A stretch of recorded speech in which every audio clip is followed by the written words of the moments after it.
So ಮತ್ತು ಈಗ ಯಾವುದೇ ಒಂದು ಡೆರಿವೇಷನ್ಸನ್ನು ಮಾಡಬೇಕು ಅಂತ ಅಂದರೆ ನೀವು ಕೆಮಿಸ್ಟ್ರಿನಲ್ಲಿ ಪೂರ್ಣ ಪ್ರಮಾಣದಲ್ಲಿ, ಈಗ ಒಂದು example derive the expression of rate constant of A first order reaction ಅಂತ ಕೇಳಿರ್ತೀರಿ. ನೀವು ಇದು ಏನೋ ಸ್ಕೆಲಿಟಾನ್ ಈಕ್ವೇಷನ್ ಬರೀತೀರಿ, ಏನೂ ಬರೆದಿರೋದಿಲ್ಲ, ಡೈರೆಕ್ಟಾಗಿ ಆರ್ ಗಿವಿಂಗ್ ರೆಸ್ಟ್ ಪಿ ಈ ಥರ ಬರೆದ್ರೆ ಮಾರ್ಕ್ಸ್ನ ಕಟ್ ಮಾಡ್ತಾ ಹೋಗ್ತಾರೆ. ಪೂರ್ಣ ಪ್ರಮಾಣದಲ್ಲಿ consider a first order reaction of the type R giving rise to P, what is K, ಇವೆಲ್ಲ ವಾಟ್ ಈಸ್ ಆರ್ ನಾಟ್, ವಾಟ್ ಈಸ್ ಆರ್, ಪ್ರತಿಯೊಂದನ್ನು ನೀವು ಅದನ್ನು ಡೆರಿವೇಷನಲ್ಲಿ ಮೆನ್ಷನ್ ಮಾಡಿದರೆ ಮಾತ್ರ ಪೂರ್ಣ ಅಂಕಗಳು ಬರ್ತವೆ. ಅದನ್ನು ನೀವು ಸರಿಯಾಗಿ ಅದನ್ನ ಕರೆಕ್ಟಾಗಿ ಬರೆದು ಆಮೇಲೆ ಮತ್ತೆ ನಮಗೆ 3 ಮಾರ್ಕ್ ಕ್ವಶನ್ಸಲ್ಲಿ ಒಂದು ಎಕ್ಸಾಂಪಲ್ ಕೊಡೋದಾದ್ರೆ ಸಾಲಿಡ್ಸ್ ಅನ್ನೋ ಒಂದು ಚಾಪ್ಟರ್ನಲ್ಲಿ ಮೂರೇ ಕ್ವಶನ್ಸ್ ಇದೆ, 3 ಮಾರ್ಕ್ ಕ್ವಶನ್ಸ್ದು, 3ರಲ್ಲಿ ಕಾಮನ್ನಾಗಿ ಒಂದು ಕೇಳ್ತಿರ್ತಾರೆ. ಆ ಥರದವನ್ನ ನೀವು ಭಾಳ ನೀಟಾಗಿ ಪ್ರಾಕ್ಟೀಸ್ ಮಾಡ್ಕೊಂಡು ಹೋಗಿ. ನೀಟಾಗಿ ಪ್ರಾಕ್ಟೀಸ್ ಮಾಡ್ಕೊಂಡು ಹೋದರೆ ಮೊದಲ ಅಲ್ಲಿ first impression is the best impression ಅಂತ ಕರಿತೀವಿ.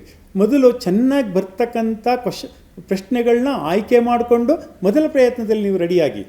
ಸೊ ಅದನ್ನು ನೀವು ಆವಾಗ ನಮಗೆ ವ್ಯಾಲ್ಯುವೇಟ್ರಿಗೆ ಒಂದು ಕಾನ್ಫಿಡೆನ್ಸ್ ಬರುತ್ತೆ.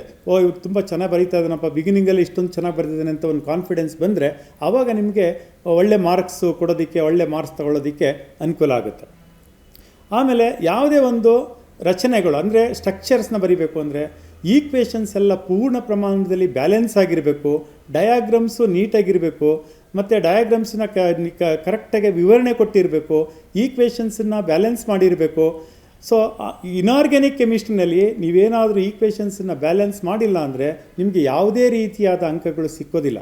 ಅದಕ್ಕೋಸ್ಕರ ಈಕ್ವೇಷನ್ಸನ್ನು ಬ್ಯಾಲೆನ್ಸ್ ಮಾಡ್ಕೊಳ್ಳಿ. ಆರ್ಗ್ಯಾನಿಕ್ ಕೆಮಿಸ್ಟ್ರಿನಲ್ಲಿ ಬಂದಾಗ ನೀವು ಸೆಲ್ಫ್ ಎಕ್ಸ್ಪ್ಲನೇಟ್ರಿ ಈಕ್ವೇಷನನ್ನು ಬರಿಬೋದು, ಪೂರ್ಣ ಪ್ರಮಾಣದ ಅಂಕಗಳು ಸಿಗ್ತವೆ ಸೆಲ್ಫ್ ಎಕ್ಸ್ಪ್ಲನೇಟ್ರಿ ಈಕ್ವೇಷನ್ನ ಬರೆದ್ರೆ. ಏನು ಸೆಲ್ಫ್ ಎಕ್ಸ್ಪ್ಲನೇಟ್ರಿ ಈಕ್ವೇಷನ್ ಅಂದರೆ ರಿಯಾಕ್ಟೆಂಟು ಅದ್ರ ಕೆಳಗಡೆ ನೇಮು, ಆರೋ ಮಾರ್ಕ್ ಮೇಲೆ ಎಕ್ಸ್ಪೆರಿಮೆಂಟಲ್ ಕಂಡೀಷನ್ಸು, ಮತ್ತು ಪ್ರಾಡಕ್ಟು ಅದ್ರ ಕೆಳಗಡೆ ನೇಮು. ನಿಮ್ಮ ಇಂಗ್ಲೀಷು ಸೆಂಟೆನ್ಸಸ್ ಬೇಕಾಗೋದಿಲ್ಲ ಅವಾಗ. ಅದನ್ನು we are calling self explanatory equation ಅಂತ ಕರಿತೀವಿ. ಆರ್ಗ್ಯಾನಿಕ್ ಕೆಮಿಸ್ಟ್ರಿನಲ್ಲಿ we are not giving the much importance for the balancing. By ಪ್ರಾಡಕ್ಟ್ಸ್ಗೆ ಅದು ಮಚ್ ಇಂಪಾರ್ಟೆನ್ಸ್ ಕೊಡೋದಿಲ್ಲ. ಸೊ ಅದು ನಮಗೆ ಮೇಯ್ನ್ ಪ್ರಾಡಕ್ಟ್ಸ್ನ ಕರೆಕ್ಟಾಗಿ ಬರೀಬೇಕು. ಮತ್ತು ನಿಮಗೆ ಬಾಂಡ್ಗಳು ಹಾಕಬೇಕಾದ್ರೂ ಭಾಳ ಕೇರ್ಫುಲ್ಲಾಗಿ ಹಾಕಿರಿ. ನಿಮ್ಮ ಪ್ರಕಾರ ಎಲ್ಲಿಗೋ ಬಾಂಡನ್ನು ಓಗ್ ಹಾಕೋ ಬದಲು ಹೆಚ್ಚಿಗೆ ಹಾಕಿ ಬಂದಿರ್ತೀರಿ, ಸಿಗೆ ಹಾಕೋ ಬದಲು ಓಗ್ ಹಾಕೋ ಬಂದಿರ್ತೀರಿ. ಈ ಎಲ್ಲ ಕಡೆ ಮಾರ್ಕ್ಸ್ ಕೆಮಿಸ್ಟ್ರಿನಲ್ಲಿ ಡಿಡಕ್ಟ್ ಆಗ್ತಾ ಹೋಗುತ್ತೆ.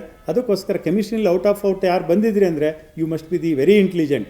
ಎಲ್ಲ ರೀತಿಯಲ್ಲೂ ನೀವು ಅದನ್ನು ಕರೆಕ್ಟಾಗೆ ಇದ್ದೀರಾ ಅನ್ನೋ ಒಂದೇ ಒಂದು ಕಾನ್ಸೆಪ್ಟನ್ನು ಇಟ್ಕೊಂಡು ನಾವು ವ್ಯಾಲ್ಯುವೇಷನ್ನ ಮಾಡ್ತೀವಿ. ನೀವು ಬುದ್ಧಿವಂತರೇ ಆಗಿರ್ತೀರಿ. ಕೆಮಿಸ್ಟ್ರಿನಲ್ಲಿ ಇವಾಗ ಒಳ್ಳೆ ಮಾರ್ಕ್ಸ್ ತೆಗೆಯೋದಕ್ಕೆ ಅವಕಾಶ ಇದೆ. ಇದು ಮೊದಲನೆಯದಾಗಿ.